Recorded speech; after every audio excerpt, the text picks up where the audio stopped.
They are beer-centered and community-focused. Emily and David Mobley, owners of Limitless Brewing, are here. Welcome to the show, guys. Hi, Thanks for bringing us some treats, too. Yeah, absolutely. So tell me what that means, beer-centered, community-focused.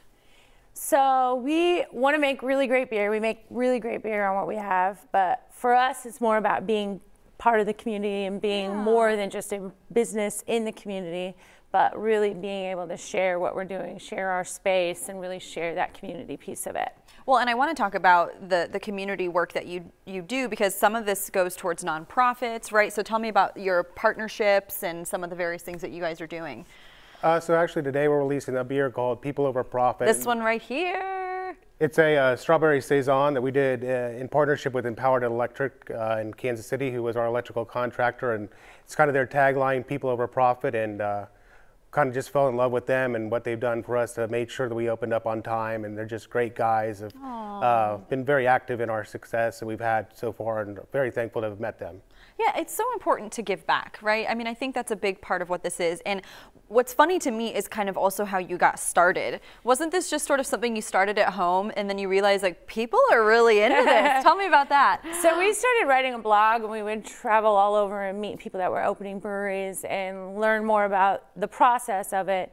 And we would write all the stories on our blog, and then over time, we just said, okay, let's open a brewery. We can do this. And that's kind of how it started. Then we started home brewing, and we would do all these beer tastings in our driveway, and we would have tons and tons of people come and try and sample our beer. And then we were like, all right, let's do it. So we started this process of opening Limitless about 2.5 years ago. I love it. And I can just imagine, you know, everyone from the cul-de-sac coming around and being like, hey, you got something for me to try today? I mean, it took our neighbors a while, but eventually they would all just come over and have beer with us. I love that. And again, it's going back to that community piece too, you know, is that you're sharing your new flavors, you're sharing some of your profits with nonprofits that are doing great work within the community. Absolutely. Talk to me about some of the flavors that you guys have brought in today and that you've developed.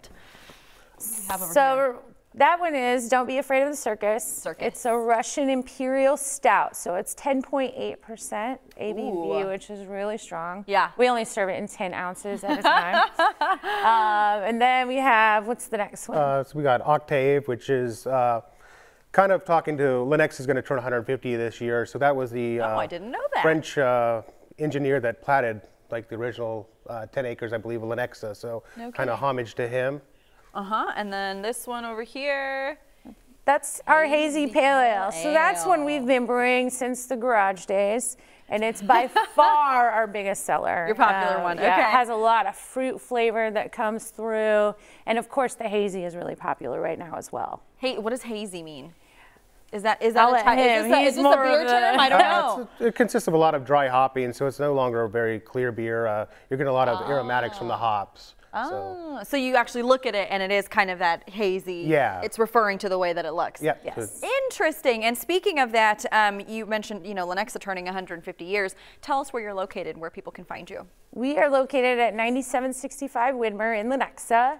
We're hidden back a little bit in there, but we have these big signs out on the weekend that point you right to us. Good. And you mentioned there's that little Grinders restaurant right there. We're just close by. Yeah, we're a little bit north of there. Okay, gotcha. Because I go there with my family. Sometimes it's like a weird little, it looks like a house, but it's actually a restaurant called Grinders, and it's good stuff. There's definitely some good places tucked back in there. It's kind of a secret. I almost don't want to ruin it, but you can stop by, grab a bite, visit these guys, Limitless Brewing, and for more on them, we're also going to have a link on KCLive.tv later on today. Thank you guys so much for coming in and for all the work that you're doing. Thank you for having us. Thank you. All right, coming up, it's the incredible stories of African Americans who worked in the Presidential Food Services, who they worked closely with, and where you can see their experiences after the break.